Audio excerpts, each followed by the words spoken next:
দুদকের কনস্টেবল পদে আবেদন করে আমরা পুরো মানে আবেদন বক্স ভরাই ফেলছি, কিন্তু এটাই জানি না যে দুদকের কনস্টেবলের মেন কাজ কী।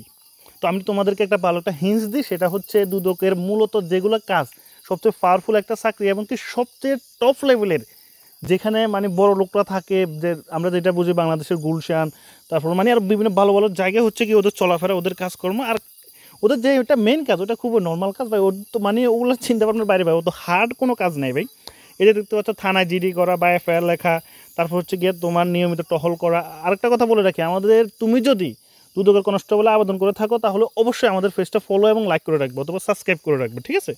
এরপর হচ্ছে কি তোমার নিয়মিত থানায় টহল এবং নিরাপত্তা দেওয়া, তারপর হচ্ছে গিয়ে বীর নিয়ন্ত্রণ এবং কি জনশৃঙ্খলা, মানে হচ্ছে গিয়া শৃঙ্খলা বজায় রাখা আর কি, ওদের নির্দিষ্ট এরিয়া আছে ওই এরিয়ায় শৃঙ্খলা বজায় রাখা, তারপরে অপরাধীকে গ্রেপ্তার করা। আর ওই লোকাল ওই যে তোমার হচ্ছে গিয়া বিড়িখোর এরিখোর এগুলা গ্রেপ্তার করবে না ভাই, মানে টপ লেভেলের যেগুলা মানে বড় বড় আসামি ওদেরকে গ্রেপ্তার করবা, যারা স্মার্ট আসামি তাদেরকে গ্রেপ্তার করবা।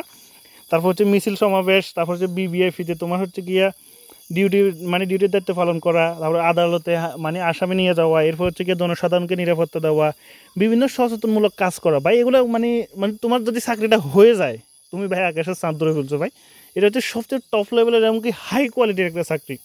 যারা আবেদন করছো অবশ্যই পেজটা ফলো করে রাখবে। আর কথা হচ্ছে তোমরা দুদকের কনস্টেবলের যে সাজেশন ওটা আমাদের কাছে দেওয়া আছে, আমি নাম্বার দিয়ে দিয়েছি, ওখানে আমাদের হোয়াটসঅ্যাপে মেসেজ করলে 100 টাকার বিনিময়ে তোমরা সাজেশনটা পেয়ে যাবে।